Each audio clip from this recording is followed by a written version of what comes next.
What about یہ China کو single out کرنے کا کیا مطلب ہے؟ 145% ٹیرف بھی عائد کر دیا ہے. Ayesha, so China is the real threat to America. سب سے زیادہ امریکن ڈیٹ جو ہے وہ چائنا کے. امریکہ نے چین پر عائد ٹیرف میں مزید 20% اضافہ کر دیا. امریکہ میں چینی مصنوعات پر اب ٹیکس کی مجموعی شرح 145% کی بلند ترین سطح پر پہنچ گئی. ڈونلڈ ٹرمپ کے اضافی ٹیکس کے صدارتی احکامات پر دستخط. امریکی صدر نے جوابی ٹیرف عائد نہ کرنے والے ممالک کے لیے ٹیرف معطلی کے 90 روز کے دورانیے میں مزید توسیع کا عندیہ دیا. امریکہ نے جو چائنا کے جو پیسے دینے ہیں نا, بیکاز یہ ٹریڈ سرپلس جب ہوتا ہے تو چائنا کے پاس اربوں ڈالرز آ جاتے ہیں. وہ ڈالرز کہاں کرتا ہے؟ وہ کچھ تو وہ انویسٹمنٹس کرتا ہے. چائنا کی ایکسپرٹیز دنیا میں سب سے زیادہ ہیں, امریکہ سے کئی گنا زیادہ ہیں. اگر ہم کرٹیکل منرلز یا منرلز پہ بھی اب ہمارا ریلائنس ہے تو چائنا کی ایکسپرٹیز ہے. چلیں لیٹس ٹیک کلائمیٹ چینج, جو سب سے بڑا ایشو ہے جس کو امریکہ ریکگنائز نہیں کرتا.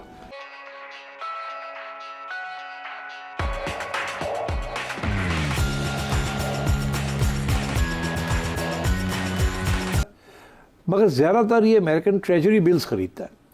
تو امریکن جو اس وقت جو قرضہ ہے میری امریکہ کے اوپر, America is the most indebted country in the world. سب سے زیادہ قرضہ امریکہ نے لیا ہے. اس قرضے کے بیسس کے اوپر انہوں نے اپنا ملٹری انڈسٹریل کمپلیکس بنایا ہے. وہ اگر قرضہ ان کے پاس نہ ہو تو یہ اتنی بڑی مشینری نہیں چلا سکتے وہ. تو وہ قرضہ کس سے لیا ہے؟ وہ انہی سے لیا نا جو لوگ ٹریڈ سرپلس رن کر رہے ہیں, جس میں چائنا از اے لیڈنگ.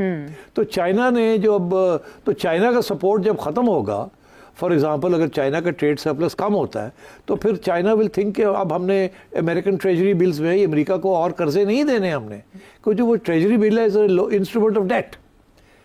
تو میں یہ سمجھتا ہوں کہ اس چیزوں کے اوپر لانگ ٹرم فرق پڑے گا. اب جو لوگ جو سرپلسز رن کر رہے ہیں وہ 2 دفعہ سوچیں گے کہ یہ پیسہ جو ہے یہ امریکہ کو پیسے قرضے کے طور پہ آگے دینے چاہیے یا یہ نکال کے انویسٹمنٹس کہیں اور کرنی چاہیے. تو I think it will affect the long term strategy of the United status. اور اس سے مکمل مختلف رویہ یورپی یونین کا ہوگا. اور یورپین یونین جو ہے ان کو تو بہت اہم فیصلے کرنے پڑیں گے نا. وہ تو پہلے تو نیٹو کے اوپر ان کو فیصلے کرنے ہیں. اس نے پہلے ہی کہہ دیا کہ نیٹو سے میں نکل رہا ہوں, آپ اپنے پیسے خرچ کریں. مگر اس نے یہ نہیں کہا تھا کہ میں نیٹو چھوڑ کے جا رہا ہوں. اس نے کہا تھا کہ نیٹو شیئر اپنا بڑھائیں پیسوں کا. ٹھیک, مگر اب جو نیٹو والے ہیں ان کو تو سمجھ آ گئی ہے کہ یہ he doesn't give a damn about NATO, he doesn't care about European security. وہ انفیکٹ یورپ کو سمجھتا ہے کہ یہ ہمارے اوپر یہ ہمارا استحصال کرتے رہیں اور یہ جائیں جو جنت میں جائیں. ان کی اگر کوئی تھریٹ ہے تو ہماری تھریٹ تو نہیں ہے, رشیا سے ہمیں کوئی تھریٹ نہیں ہے, اگر ان کو ہے تو ہم نپٹے اپنے آپ کو. تو یورپ جو ہے وہ اب صرف یہ کویسچن آف نیٹو نہیں ہے, وہ اور بھی سوال جو ہیں ریگارڈنگ الائنسز ود امریکہ, اس کے اوپر بھی اب وہ سوچ بچار وہاں کرنی پڑے گی. آلریڈی فرانس اور جرمنی جو ہیں وہ آلریڈی اس کی بات کر رہے ہیں. اب یو کے جو ہے وہ سب سے کم افیکٹڈ ہے, سب سے کم ٹیرفس اس نے یو کے پہ لگائے, مگر باقی سب ملکوں پہ تو لگائے ہیں. اور وہ زیادہ بھی I think they are more nationalistic than the U K. U K کا بہت ایک تاریخی الائنس رہا ہے with United States, big brother. مگر اب اس کے بعد تو وہ بگ بردر جو ہے وہ تو پہ گیا دونوں. تو اب میرا خیال ہے یو کے کو سوچنا پڑے گا کرنا کیا نہیں کرنا. مگر یورپ جو ہے میرا خیال ہے انہوں نے فیصلہ کر لیا ہے کہ امریکہ کو ٹرسٹ نہیں کیا جا سکتا. ڈونلڈ ٹرمپ نے جس قسم کی حرکتیں کی ہیں اس کو ٹرسٹ نہیں کیا جا سکتا. نیٹو بھی ہے, اب ہمیں خود سنبھالنا پڑے گا, اور اگر کرنا ہے تو اپنی ڈیفنس خود کرنی پڑے گی. اس کے ساتھ پیسے اور ڈیفنس میں ڈالنے پڑیں گے, which means social security, welfare state. اس کے اوپر آپ پیسے آپ اتنے نہیں خرچ کر سکیں گے, جو کہ ان کا مین اسٹے ہے یورپ کا. وہ Europe is known for its welfare state, ٹھیک ہے نا. تو وہ اب اگر اس میں پیسے کم خرچ کرنے ہیں اور اپنی ڈیفنس پہ کرنے ہیں تو ان کی ساری انٹرنل اکانومیز اور پالیٹکس تبدیل ہو جائے گی.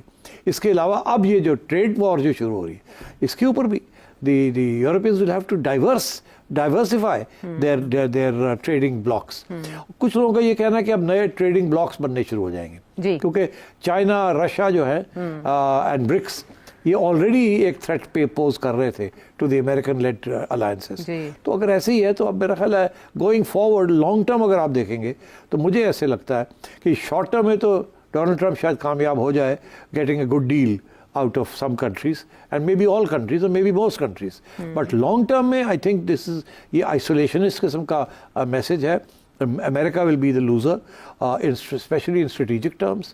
اور باقی جو ایک سسٹم چلنے جا رہا تھا جس کو چائنا لیڈ کر رہا ہے, ڈی ڈالرائزیشن کی طرف ہم اس کو دیکھیے. چائنا آلریڈی اس کی کوشش ہے کہ ڈالر ڈپینڈنسی ختم ہو اور بلاکس بنے, اور نئی کرنسیز جو ہیں وہ بنائی جائیں. اور اسی لیے وہ آلریڈی دے آر چیلنجنگ یہ جو امریکن ڈومینیٹڈ ویسٹرن سسٹم ہے سوئفٹ کا. SWIFT is transfers of funds from one place to اندر. وہ کہتے ہیں ایک جگہ سے دوسری جگہ فنڈس ٹرانسفر کرنے کے لیے آج اتنی پابندیاں لگ گئی ہیں انڈر دی ایگزسٹنگ سسٹم کہ 2-3 دن لگ جاتے ہیں before funds can be transferred. China نے آلریڈی ایک پرفیکشن کر لی ہے, ایسا سسٹم بنا دیا ہے جو کہ وہ انکریج کر رہے ہیں انڈیا, رشیا وغیرہ وغیرہ کو کہ آپ یہ استعمال کریں, where it's transfer is instant. آپ بٹن دبائیں تو ساری جگہ پہ ٹرانسفر ہو جاتے ہیں. 6-7 گیٹ ویز ہیں, اس میں سے نکل کے فوری طور پہ چلا جاتا ہے. اینڈ سو آئی تھنک ایک alternative system is in the making. یہ 10 سال 15 سال 20 سال شاید لگ جائیں اس کو, مگر آئی تھنک یہ ہے and of the American century. This is the end of the American century. And ایک چیز چلنے جا رہی تھی, ہو رہی تھی آہستہ آہستہ, اس کو ڈونلڈ ٹرمپ نے اسپیڈ اپ کر دیا بائی دس لاسٹ گاسپ جسے کہتے ہیں, لاسٹ اٹیمپٹ. اور یہ اٹیمپٹ فیل ہو جائے گی, یہ اسپیڈ اپ کر دے گی اس سلسلے کو. China will become the world leader sooner. EV electric vehicles کہاں پہنچ گیا؟ ٹیسلا کے پہلی دفعہ لاسز ہوئے ہیں. جنرل موٹرز نے کہا ہے کہ وی کی not compete with Chinese car makers. Lithium is required for, اور لیتھیم جو ہے وہ سب سے زیادہ آپ کو چائنا یا اگر ایکسپلور کر سکتا ہے تو چائنا. دیکھیں نا آپ کہاں پہنچے. ہائی ٹیک دیکھیں, ایک اسٹڈی میں دیکھ رہا تھا ابھی, ہارورڈ یونیورسٹی کی آئی ہے, آپ نیٹ میں دیکھ لیں. The great tech rivalry China versus the United States 52 pages کی ہے. کیا کہتے ہیں وہ کہ China is overtaking the United States in high tech manufacturing. 5G ہو, کلاؤڈ کمپیوٹنگ ہو, آرٹیفیشل انٹیلیجنس ہو, اور یہ سارے جو سبجیکٹس ہیں, اسٹیم ہو, سائنس ٹیکنالوجی, سارے آپ نے سارے ایشوز پر.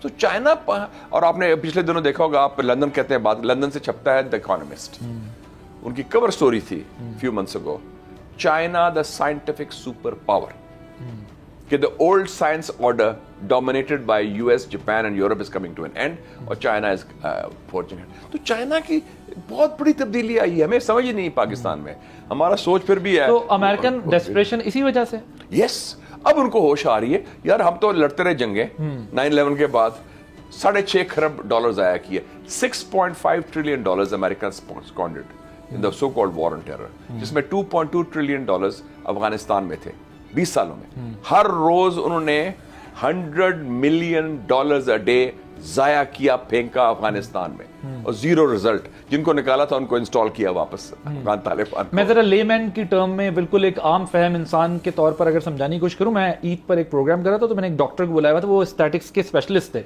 تو انہوں نے کہا کہ میں ڈاکٹر ہوں, میں نے MBBS کیا ہوا ہے, اسپیشلائزیشن ہے کی ہوئی ہے, لیکن انہوں نے کہا کہ یہ جو اسٹیٹکس کے اسپیشلسٹ ہوتے ہیں یہ 6 months کا کوئی کورس کر لیتے ہیں. وہ 6 months کے کورس میں اسٹیٹکس کے اسپیشلسٹ اتنا کماتے ہیں کہ وہ جو اسپیشلائزیشن کیا ہوا ڈاکٹر ہے آج وہ نہیں کما رہا. تو وہ وار مشین اور وہ امریکہ کا اتنا پوری دنیا میں اپنی پریزنس رکھنا وہ اپنی جگہ, لیکن ٹیکنالوجی نے اتنی تیزی کے ساتھ چیزیں تبدیل کی ہیں کہ آج ہم اگر کمپیریزن کر رہے ہیں, کرٹیکل منرلز کی بات کر رہے ہیں جس پر یہ سب ٹیکنالوجی ریلائنس کر رہی ہے, وہ کی جو ہے وہ ایک اور کی بتا دو, آپ نے بڑی امپورٹنٹ بات کی, امریکہ کی کتنی اسٹرینتھ ہے ایئر پاور کی. ایلون مسک نے کہا یار کہ ایئر پاور کی کیا بات کرتے ہیں, the planes are becoming irrelevant, it's drone. اب ڈرون وارفیئر ہو گیا, unmanned vehicles, armed vehicles جو ہوتے ہیں, unmanned but armed بھی ہوتے ہیں. آپ دیکھیں کہ جو یوکرین کی جنگ کی آپ نے ذکر کیا, ایران کے ڈرونز رشیا استعمال کر رہا ہے اور یوکرین ترکی کے ڈرونز استعمال کر رہا ہے. میں نے مذاق سے یورپین ایمبیسڈر سے ملاقات تھی پچھلے دنوں,